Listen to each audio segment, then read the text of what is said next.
good afternoon to you. It's Sunday. I'm with you for the next 3 hours, 1 till 4 p.m. Honoured to have your company as ever. We had great discussions yesterday and we're going to do it all again today. Very different topics. Now, you know this show. I'm happy to talk about what's important to you, but I'm going to give you a few ideas that we can bring into our conversation and start talking about. Now, just before I get to the main subject, I was this morning, about 9 o'clock, I saw a story being reported on Politicos where essentially probably the next president of the United States, Donald Trump, kind of was being reckless again, where he said to leaders from across NATO, if you haven't stumped up the cash that is due to, we're all going for 2% of GDP, in fact, Britain exceeds that, he essentially said, do you know what, if Russia invades you, I'm not going to come to your aid. I mean, to NATO members. Honestly, we face the prospect now of a reckless president who thinks it's okay for Russia to attack NATO allies because they haven't stumped up enough cash, which they should, by the way. Or we have a choice of another guy, currently the president, who is cognitively, well, subprime. I mean, is this a new low for democracy? You tell me, 0344 499 1000. But you will have heard today, of course, about this absurd situation where military leaders, some serious heavyweights, brigadiers, generals, people who know what they are talking about in our military, have written a damning letter, which is published in the Telegraph, where essentially the charge is that the army are relaxing security checks for recruits in a diversity drive. And I'll read it out again because I think this sums it up. This is how I've always felt particularly when I read about some of the recruitment drives that are aimed primarily at meeting a diversity and inclusion agenda in our military forces.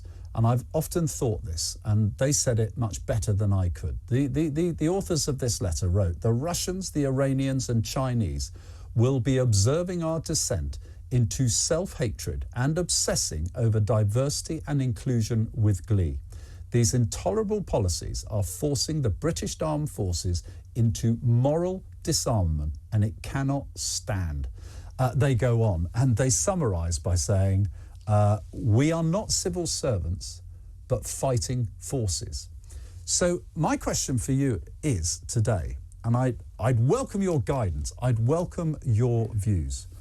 Where and when is the diversity and inclusion agenda important, and why? And I put it to you that it is important. Don't have a problem with that. But it is absolutely misplaced to even consider reaching diversity and inclusion targets ahead of undertaking the proper security checks when recruiting into our armed forces. So let's broaden this out. It doesn't just have to be about this military aspect. To get your thoughts on where and when is this diversity and inclusion agenda important and why? 0344 499 1000. You know me, I take the calls as quickly as I can to encourage that conversation. Plus, Nigel Farage is all over the Sunday Times today. He's basically talking, well, above all else, about Nigel Farage. He's still doing his dance as to whether he will one day flirt with the Tories or flirt with the idea of being leader of reform, which I assume is in his gift to decide. Interestingly, he says in this article that, you know, what's the point of being reform leader if all he can do is help Keir Starmer, which I thought was interesting. The idea being a vote for reform simply helps Keir Starmer into office. That's Nigel Farage's words, right? Not mine, which I know you get cross on when I suggest that. But that is in complete contrast to the current leader, Richard Tice, who says his mission is, in main part, to destroy, he used the word smash, the Tories, even if it means a Keir Starmer government. Are either of them right? And if so, why? 0344 499 1000. And this comes on the day that we hear all Sunak has to do is pick up the phone to encourage Boris Johnson to come back and be a force on the campaign trail. Would that make a difference to you? 0344 499 1000. And in fact, two big personalities in politics, Nigel Farage, who forever changed this country, whatever anyone may say, and Boris Johnson, who did it in his own way as well.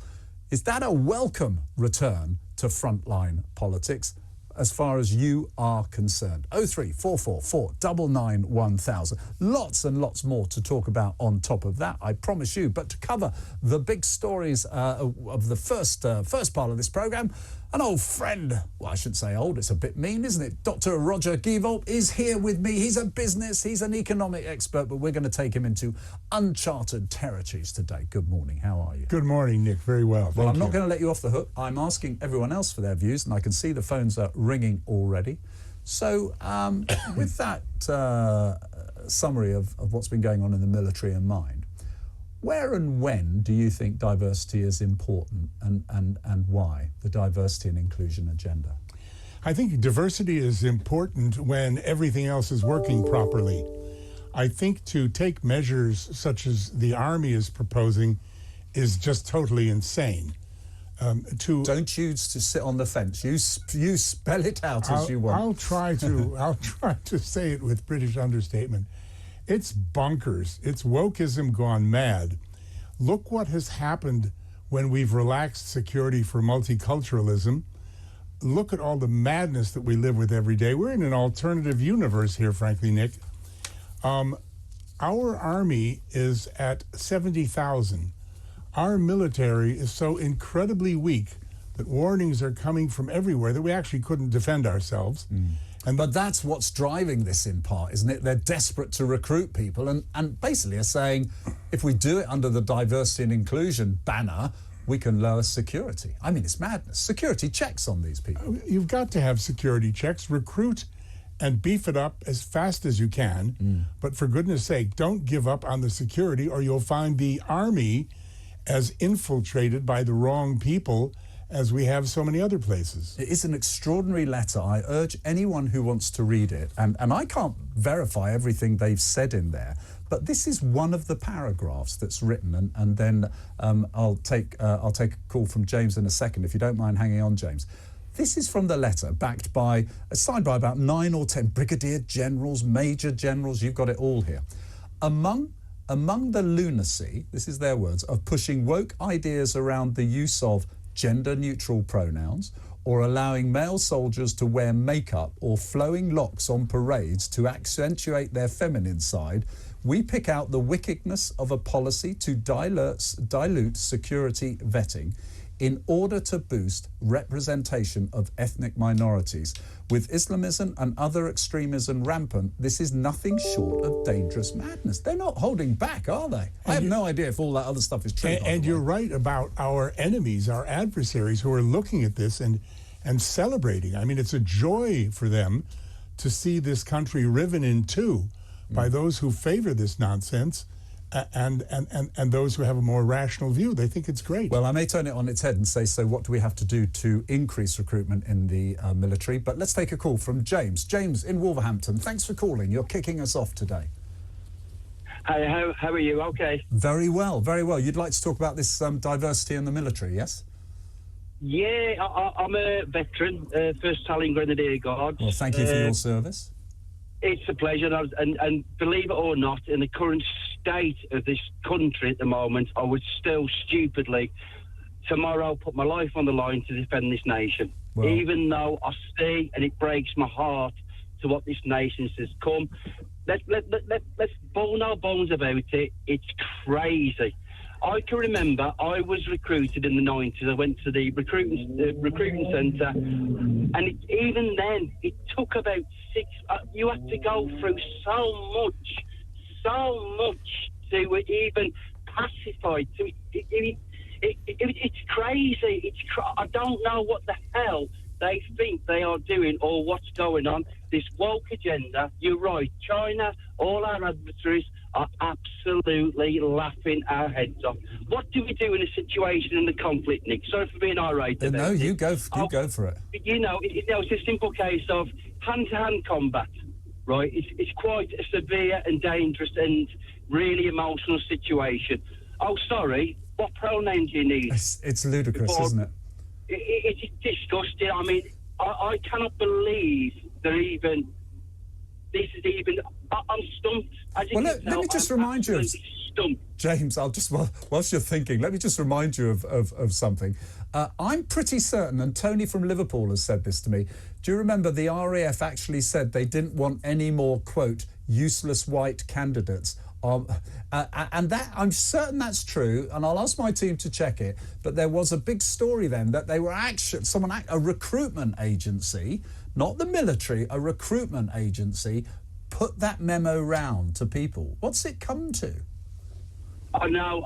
You got to look at the situation we're on, Peter. I will defend this nation with the last breath that I have. Wow. Stupidly, because the nation has turned its back on me. I haven't turned my back on this nation. I think you've... At the end of the day, I am a British soldier, but I'm a proud Englishman. I'm a proud Englishman. I joined an English regiment, and at this moment in time, it is an offence to be even English in this country at the moment. Well, it's not, but I understand your point. I should just say for the record, it's not an offence to be English, but I know the sentiment, like it, what you're talking about. But, but at the end of the day, I cannot believe it. We're in such a mess, this nation. We've lost it. This woke thing's terrible. People from the left think it's funny. You think it's funny. We've got all these people coming over in the dinghies. I'm not stupid.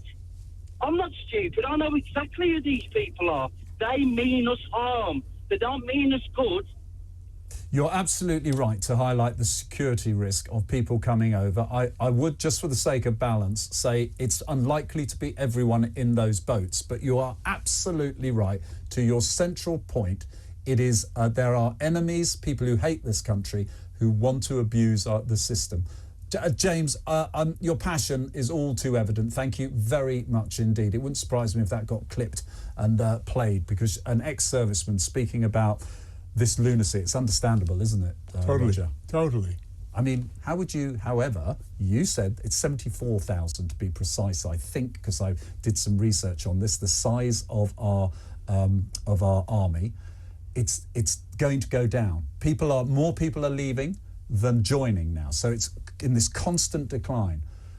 What do you think we should appeal to persuade people to serve in our military? What has to change? Given the state of the world at the moment, as a geopolitics supposed expert, and all the geopolitical experts here and around the world that I speak to, I think that things are far more serious than we're hearing here. I've said on a number of different programs over the last week or two that things are escalating. They will probably escalate more. I think that the access of Russia, Iran, China, North Korea, and their proxies, Hamas, Hezbollah, etc., are like the schoolyard bully, ratcheting up the new norm of how much attack we will permit before we respond. Now, Rishi and his government certainly waited a long time, and Joe Biden and his government are certainly waiting a very, very long time, although it's starting to step up, and he's going to have to get tougher. So to answer your question, I think we really need an army, a Royal Navy, and an RAF to grow very quickly. And with a very small c, conscription comes to mind. You see, a lot of people have been talking about conscription, and I actually think that conscription is something that would happen in conflict. National service, there's quite a lot of people who think national service is the answer to a lot of things. It would instill a discipline, it would instill teamwork, it may even instill a sense of love, but it might also remind people what is at threat from people like Putin. Yeah, but if we aren't in conflict right now, I don't know what in conflict looks like. Well, you could have, no, you're right, but I think what I would be saying is that whilst we are not putting many troops on the ground, so in Ukraine, we don't have troops at the front line, we have them helping, certainly. I think national service is the way of building up a reserve, a trained reserve. If it can be done, but I mean, I think the situation is far more serious than it's being made out here by the government, by the media. Certainly. Well, they are saying we're going to be at war. potentially within 8 years. That is what our Secretary of State for Well, I Defence know, said. but that's pretty serious. Yeah, I mean, I mean, how about 8 months?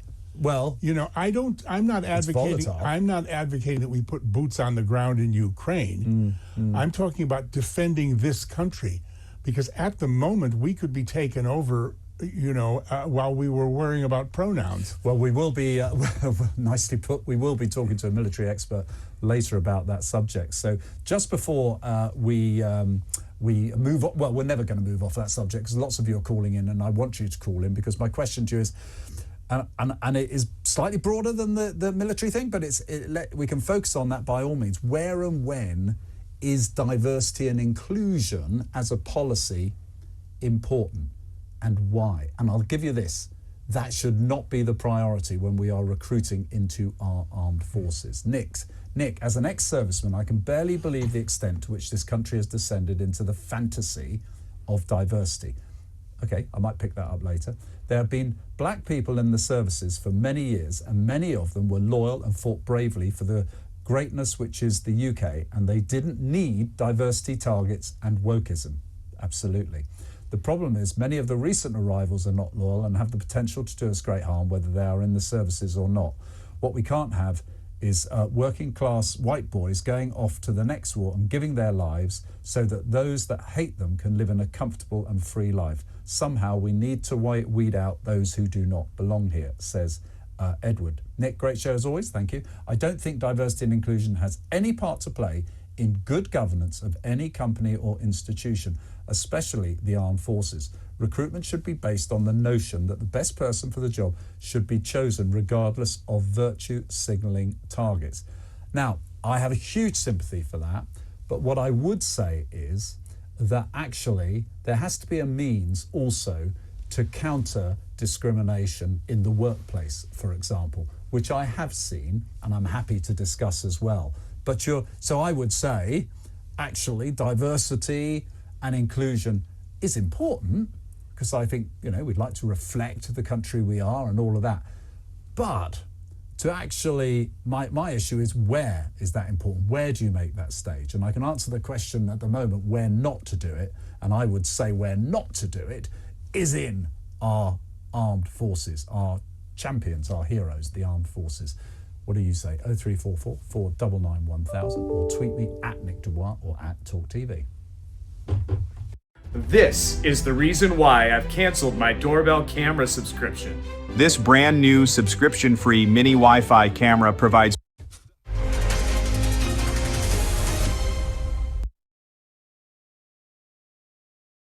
Hey, very good morning to you. Thanks for joining us. You're with TV, on radio, online. We're on your smart speaker. If it was Osama bin Laden, a terrorist as well, a war criminal as well, would you be giving him a floor? Would you be asking for him to be interviewed and giving a space so he could explain himself? A woman can become a man and a man can become a woman. And if you think that, you're certifiably insane. There is something to be said, though, about types of breed, that if they do turn, then you can be in trouble. I've got a cockapoo. No. If that cockapoo turns on me, I win the battle. I don't see any sign of forgiveness from the other members of the family for the terrible lies and disloyalty which he's shown. This concept that actually kids wouldn't carry knives if they could go and play tiddlywinks at the corner of the street or whatever. I think it's a nonsense. King Charles has been diagnosed with cancer. The palace released a new picture of King Charles showing His Royal Highness smiling and buoyant despite the shock news. Move over, Harry. When it comes to celebrity pals, William has just landed one of the biggest stars on the planet. Prince William has only gone and bagged Tom Cruise as a surprise celebrity guest for the London Air Ambulance charity gala he spoke at. It's not like, they live in an average semi and where's Harry going to sleep? You might have thought he's come all the way. Couldn't he at least have spent a couple of days with them at Sandringham, just, to use the vernacular, chilling out a bit? What are you doing? I'm just about to do it. Ooh! It's Carry On. What just happened? Whoa, listen. It may be that it's a more serious problem at the BBC than just her. I'm giving her some objectivity because I think you've Why? got to look at someone. What are you doing that for? This is Plank of the Week, Will. A bloody therapy session. The problem is, Liz Truss is the most unpopular Prime Minister that we've ever had, and so they would have been better off calling it Unpopcon. Nobody is spending any money. They're not prepared to do it. I mean, why is that? Quite simple. The downturn in the spend is 3 simple words: financial fair play. Stop creating all of these funny little factions with their funny little names. The New Conservatives, the ERG, the Common Sense Research Group, the Red Wall, Red Trouser, Popcorn. I mean, popcorn, what is that? And with the gun culture, in 30 states, 30 of the US states, there is no minimum age for guns. As long as it's a long gun. So, yeah, so a rifle or a shotgun, you can be of any age. 44% of kids haven't seen a dentist in the last year. And that's because 80% of dentists aren't taking on children. Now, that can't be right, can it? TalkTV. It's the only place where you get the truth.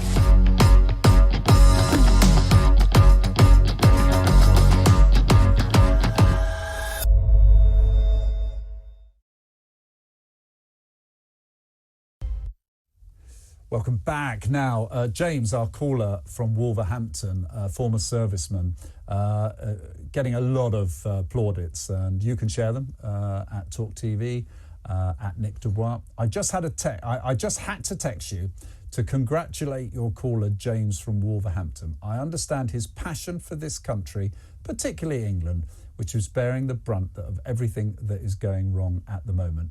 Didn't leave a name there, but that was, at least we know, for James.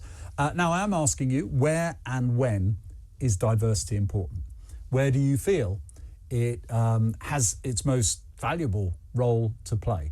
But tell me why, because what I can tell you at the moment, this absolutely obscene idea of making it the priority in recruitment above security checks of applicants for the military fills me with dread. But not just me.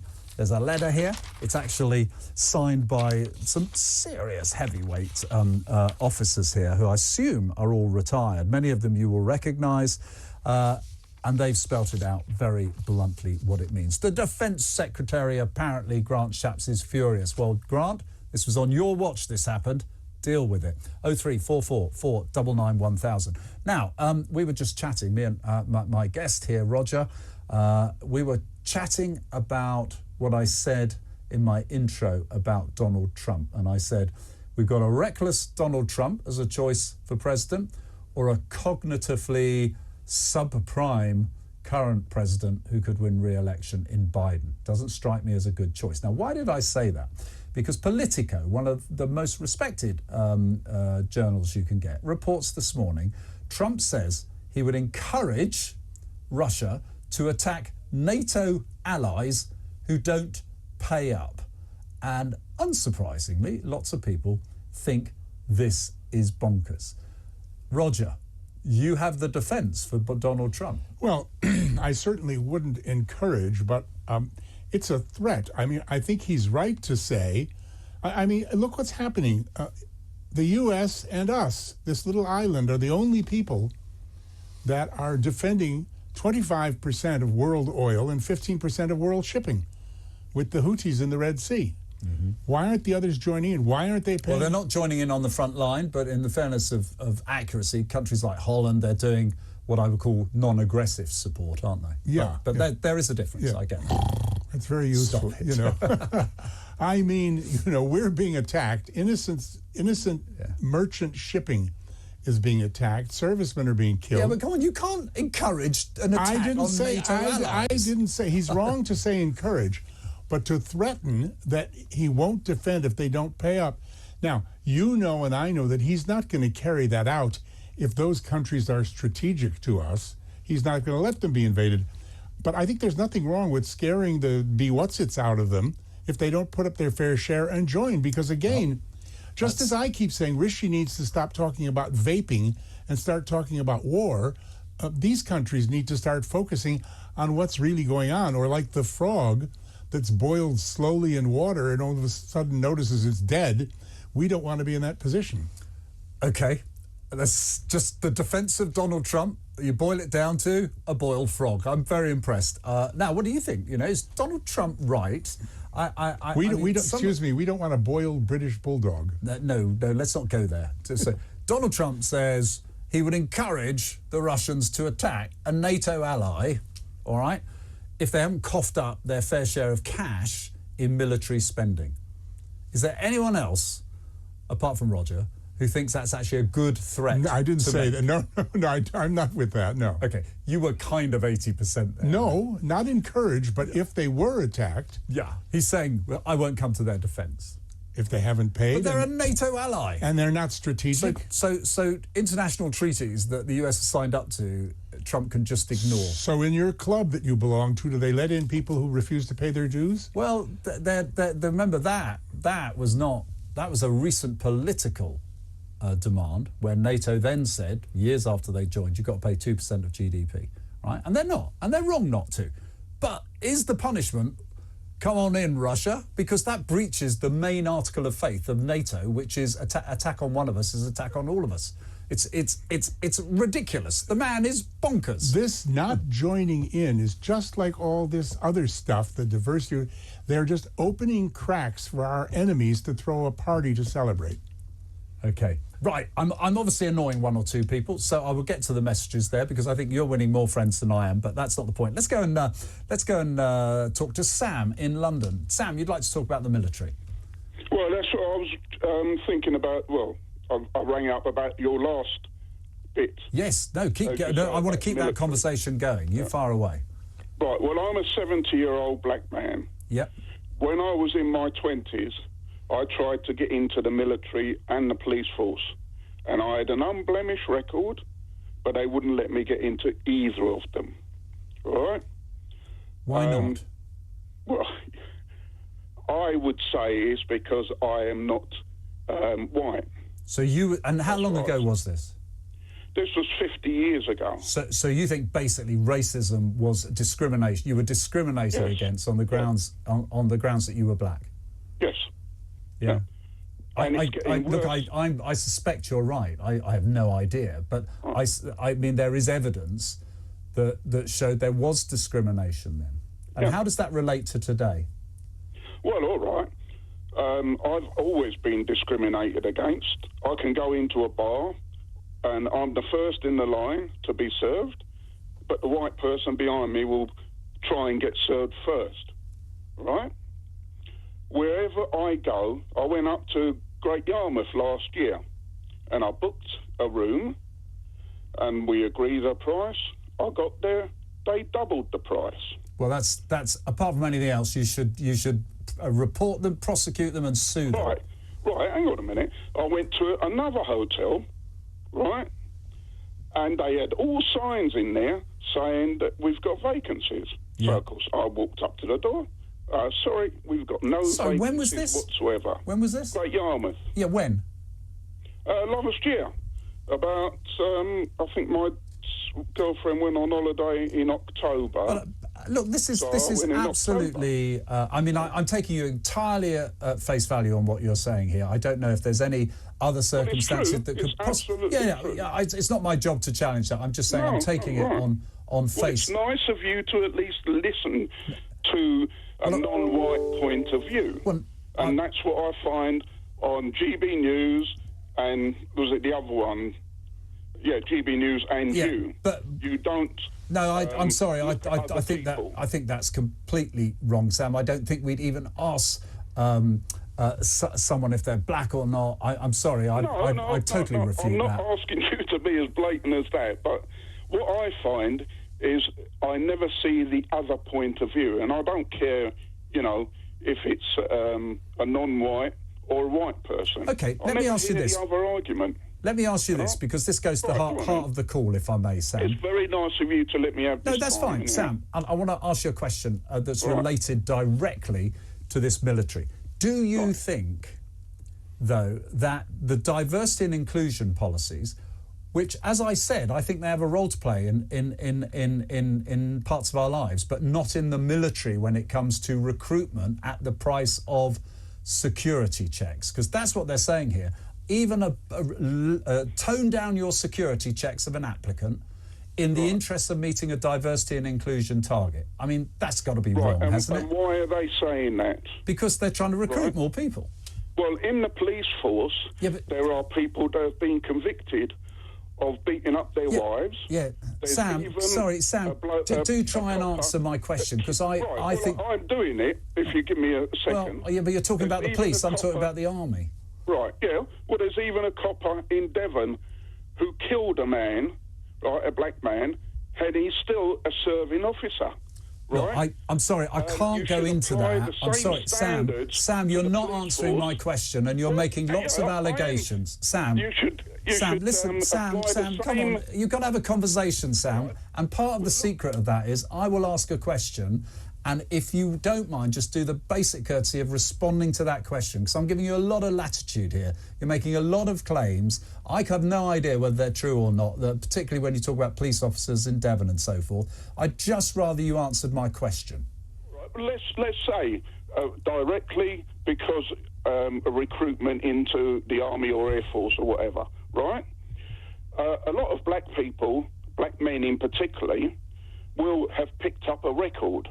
It might be an insignificant record. I mean, I've been stopped in a car. Okay, a record, yeah. Walking on the streets. Yeah.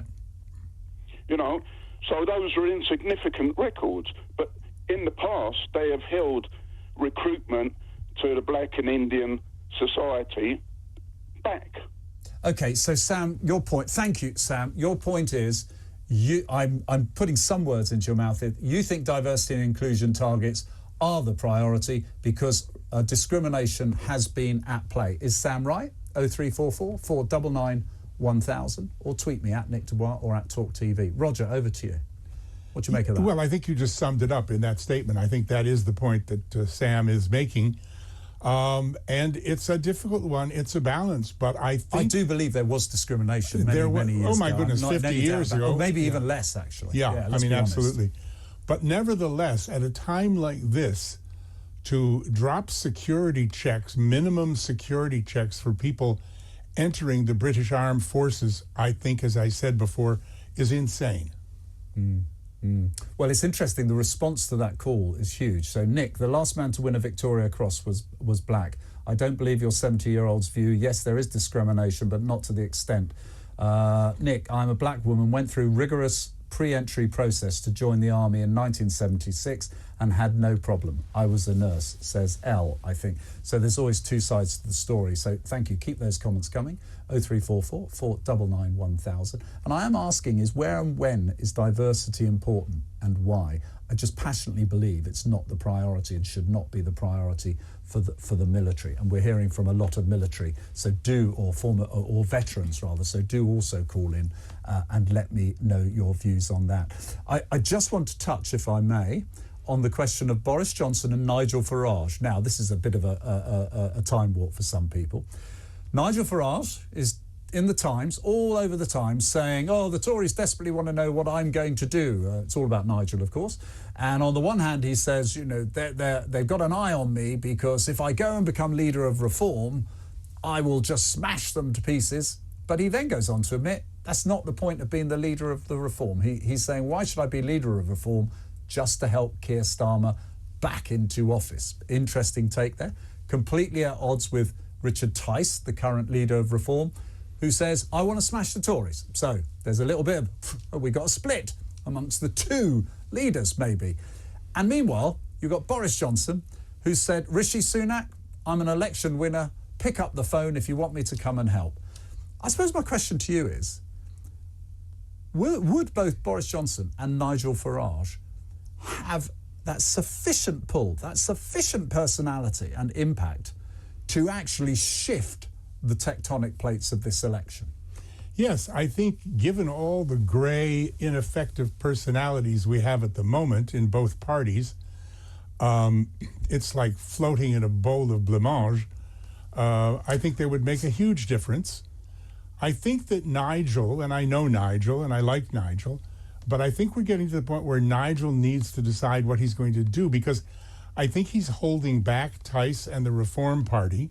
Either he takes it over and goes with it, or he goes with the Tories, or he stays with his career as a broadcaster and all the other things that he's doing. It's up to him. But I think we're coming to the point where he's possibly, and I'm sorry, Nigel, by holding things up a bit by this limbo. He needs to be a bit sort of at the centre of attention here, doesn't he? And I mean, he's a huge politician, but maybe he just hasn't, maybe he's got used to the post-television life of actually people kind of liking him, you almost quite widely liking him. And if he chooses a side, he suddenly becomes divisive. I will admit to you, I hope you don't mind, Nigel, that I sent Nigel a WhatsApp not long ago saying, don't run for MP in Clacton. Yeah. You don't need this, just do what you're doing. I said, you're not asking for my advice, so ignore it. But that's what I feel. I think he's got a great life now. He's got a Trump presidency, quite probably, and he will enjoy He is that. helping Trump tremendously with everything in America. And to invade all those European allies, do you think? I mean, that would be a little Nigel extreme. is going to set up the ground force to help Russia invade them all. You're absolutely right. Well, I know he wanted to leave Europe. I didn't know he'd be working hand in hand with Donald Trump to invade parts of it. That would be a bit. And Boris Johnson? Again, Boris has the. I mean, look, again, could he shift it for the Tories? I'm not saying will it, but could he I'm shift going to it? open my big mouth again. The day that I'm sorry, Rishi. The day that Rishi stabbed Boris in the back, and I looked at Sunak and Truss, I said neither of these two is a prime minister. They may be good cabinet members, but it's never going to work. And I think that's been borne out. And I think if Boris came back with his flamboyant personality, his Churchillian ways, I think he would make quite a difference. He was pretty unpopular when he left. So Sure. let me ask, have you forgiven Boris Johnson? 03444 499 1000. Do you want Nigel Farage to come back to reform? I'm not sure he wants to as leader. 03444 499 1000. Just before we go to the break, Anna in Surrey. Listen, I'm going to read this out. I think you've maybe been doing something else rather than just watching intently or listening intently, because you say, you are making my blood boil today. Wake up with your diversity claptrap. Have you ever served? Combat situations don't care what colour you are or your sexual preference. You just have to be a good soldier. Save your diversity rubbish for working in the media. Anna, I've been saying the complete opposite. I said it's a disgrace that diversity and inclusion policies are the priority for recruitment into the military. I mean, maybe I need to work on my expression. I obviously haven't got that point over, because many others of you are also agreeing. But again, I like to read out the ones as well that don't agree. Nick, seemingly, like all commentators, you've fallen into the trap that started and perpetuates all of the problems we face. It's not all the immigrants who come in that are against the country. Of course it isn't, but it is a significant number. I just don't know where we're disagreeing, okay? There is a significant number of illegal immigrants, not all immigrants. I just don't buy that.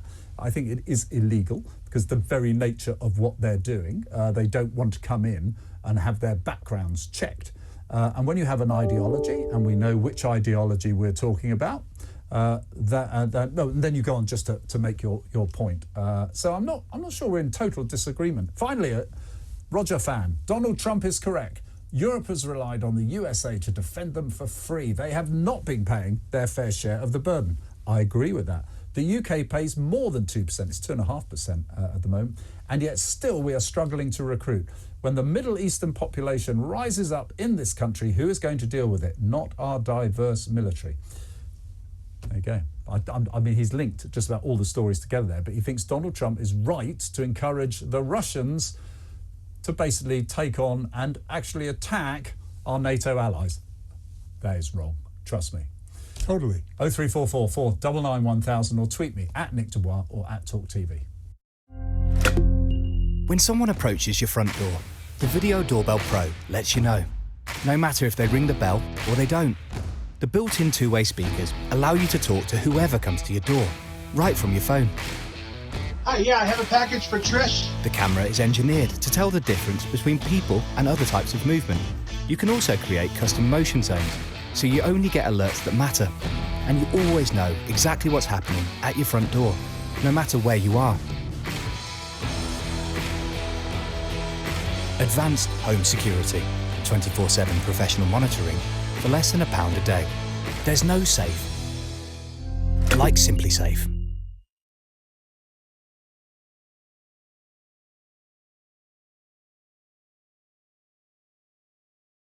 Have you been scammed? Did you lose £3,000 or more? We can help you get your money back. Tell CEL. I was just absolutely devastated. CEL were the best option for me and my wife, and we were able to cover all of these funds. They did all of the work for me, you know, it was just one phone call. Getting the money back, I now feel like I can move forward. Tell CEL.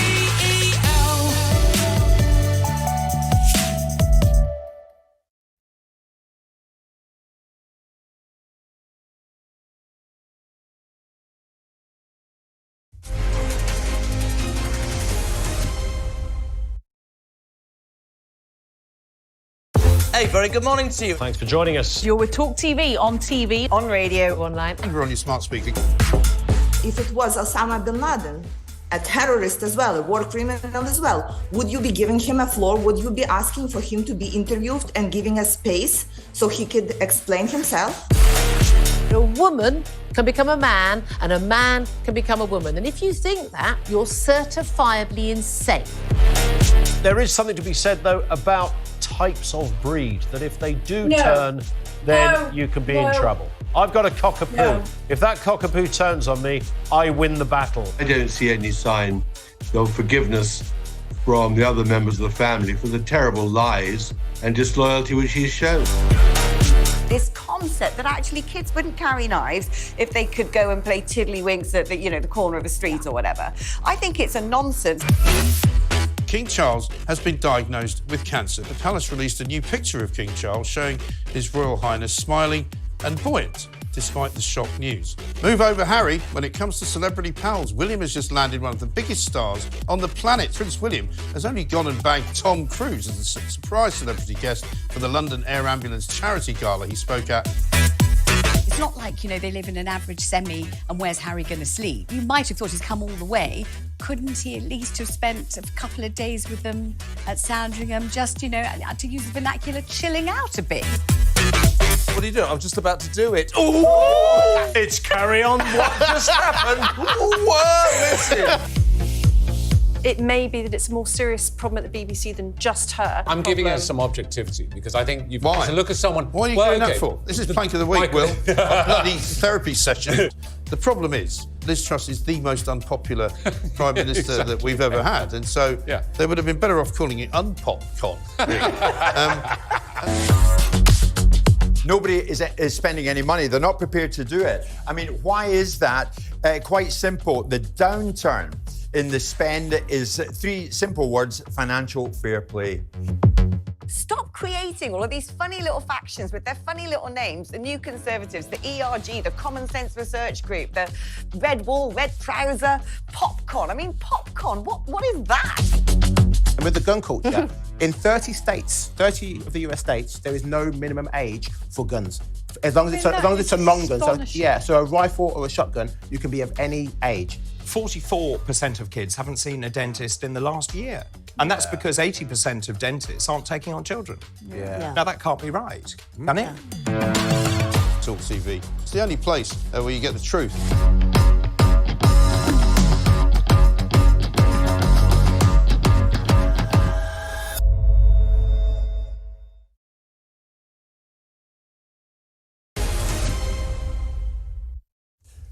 Anonymous message here. How the hell did you get to be a member of Parliament, Nick Dubois? Well, I won more votes than the others. It's pretty simple. So up your game. Come back with me on that now, okay? And before you say it, yes, and when I lost, it's because the other person got more votes than me. It's how democracy works. Boris and Nigel, please come back. We need you, says anonymous Talk TV viewer. There's a lot of that, actually. Anyway. Now, we got lots more to get through, but before we do that, let's go and take John in West Lothian. John, hello, Army Diversity, yeah? Yes, Nick, good afternoon. Good afternoon to you. First of all, I think it's absolute nonsense to even think about diversity in the Army. I mean, they've also been doing it for years. They've got a whole regiment of Gurkhas and all sorts of people that have been in the British Army. Yeah, very good point. But I think we've gone away from diversity, if you don't mind me saying so. I think what's happening is we've got positive discrimination coming in now. And that's I mean, the parties are doing it, the political parties are doing it. They've got shortlists for that. So you're not actually attracting the best people who get in and can make, decisions in the interests of the country. Now, if people are being discriminated against in any walk of life, it's wrong. And, it should be the best person. Qualifications, people should be selected on qualifications, on their ability, their experience, not on whether they're ethnic, male, female, in between, or whatever they might be. It's got to be seen to be absolutely fair, and certainly when you get into the security of the country, it's a no-brainer. So let me just put the alternative point that some will make to you, that actually we need in our institutions, so public service, I suppose is the best way of talking about it, and parliament, things like that, we need to reflect the type of country we are. Therefore, if women were underrepresented, that's why the Labour Party brought in all women shortlists. And there's a point to that, isn't there? Shouldn't we, in our institutions, try and reflect the country we are? Yes, within reason, but provided they've got the qualifications. But you're still discriminating against if you've got better young male, middle-aged males or whatever. You're actually stopping them by having these positive discrimination. Now, that should be made illegal. Yep. No, I think that the balance has shifted very much so. So there are people who are going even to anonymous roles, like trying to become an accountant, and being told that they are filling a quota and therefore they will not get the job. That is actually happening on the ground. I know of a very good example of that. I wouldn't embarrass the parties involved.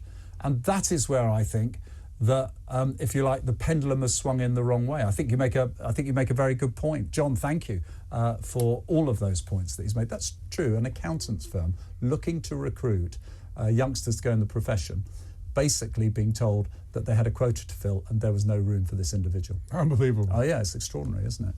And they don't go off and complain about it, but they actually get very demotivated by it, as you can imagine. Right, Roger, anything you'd like to talk about next before I launch in? Well, I think the big story is Michael Gove and the Tories talking about the generation of young people that can't get into the housing market. Well, this is the point he makes, isn't it? Before I know you go on and give him a hard time, which he probably deserves. Isn't the point he's making in his articles this Sunday that because generations of youngsters are not able to buy a house, that they have lost faith and will lose faith in both democracy and are looking encouragingly at authoritarian leadership because capitalism has failed them? That's a big part of it, and it's an unsurprising consequence. I have been saying for coming up for, I suppose, a year and a half since the very first interest rate rise by the Bank of England that we don't have consumer-driven inflation. Raising interest rates, making money more expensive, which makes prices higher, which fuels and prolongs the cost of living crisis and drives that inflation longer. This kind of inflation we have falls by itself, but those 14 rate rises have prolonged it. Making everything tougher for people is going to do nothing to reduce the price of food and fuel, which is what is mainly driving the inflation, and certainly is not going to keep the Houthis from firing on shipping in the Red Sea. But this is Bank of England. This is the Bank of England, which this government has stood by over and over and over again, Hunt and Sunak and all the rest of them saying, yes, we're curbing inflation. They don't even understand basic economics. And so what, get rid of the independence of the Bank of England? Absolutely is one thing. Gordon Brown gave it to them in 1997.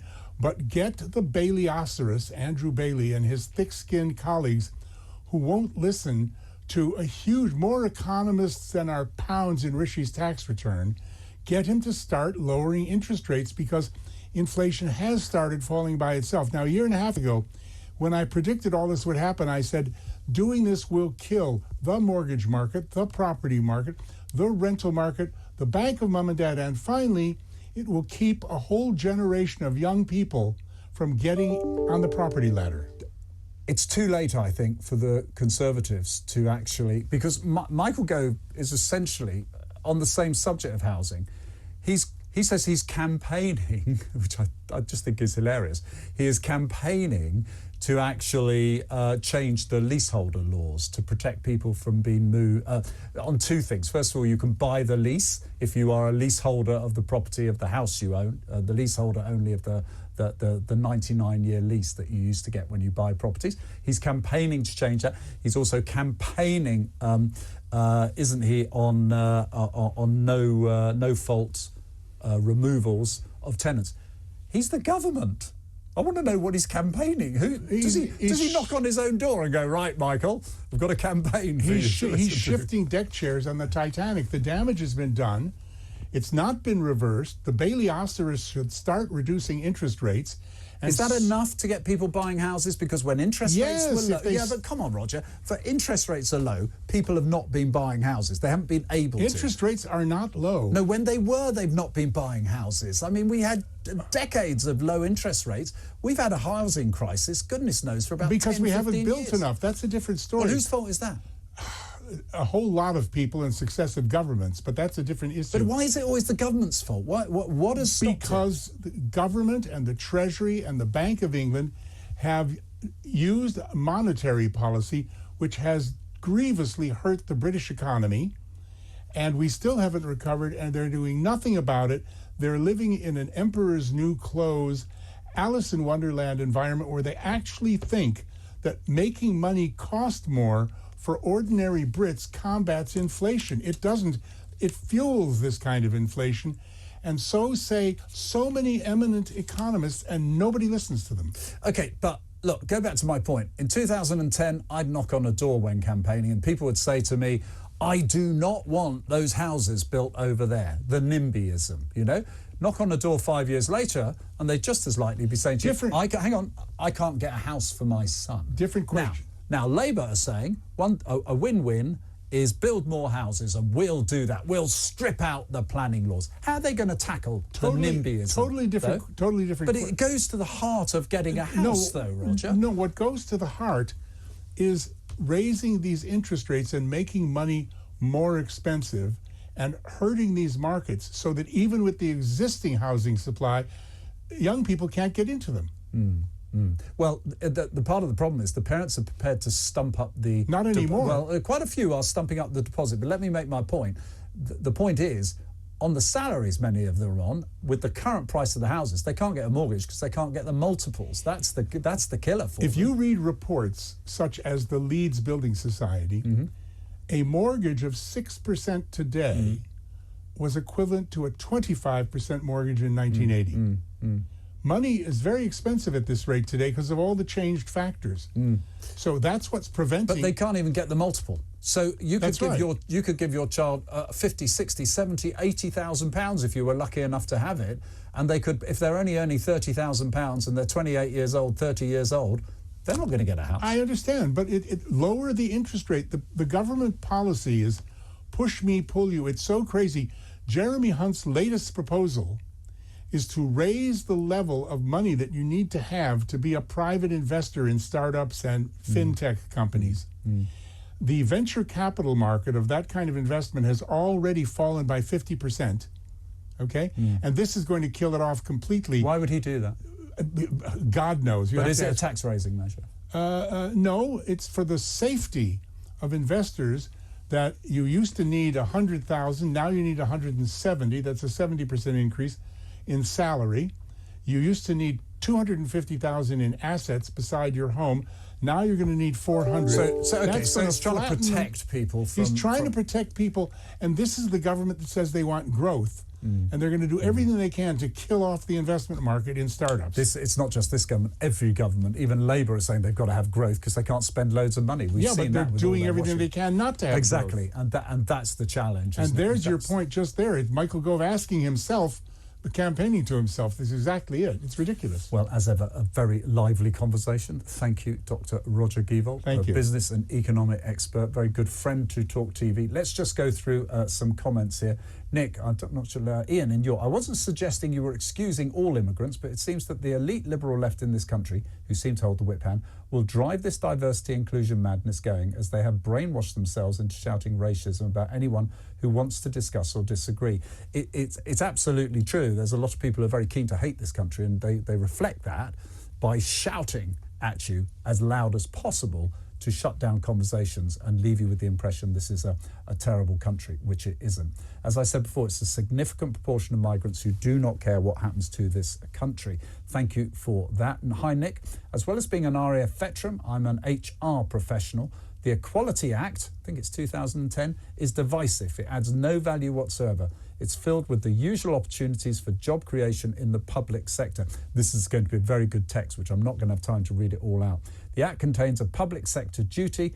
Any organisation seeking to tender for a public sector contract must provide evidence of how it applies the Equality Act for a clipboard warrior to put a tick into a checklist. Absolutely right. You're getting an awful lot of that, ticking boxes to satisfy basically satisfy the demands of the civil service, supported by a government of any colour, to actually be able to say, look how well we've done on diversity inclusion. Madness has got to this level where the Army and the Air Force are actually now prepared to recruit people at the expense of security checks on them to meet a diversity and inclusion target. The very definition, or the new definition, of insanity. You don't have to take my word for it, but I do listen to your word on 0344 499 1000, or you can tweet me at Nick Dubois or at TalkTV. As you know, I get your calls as quickly as I can. I'm apologise to Roy. I'm not able to get you until after the break, which is what we shall do. But in the meantime, let's keep that discussion rolling. We will be talking. What is Nigel Farage going to do? And does it matter anymore? Plus, the impact of Boris Johnson coming back onto the campaign trail. John Rentoul of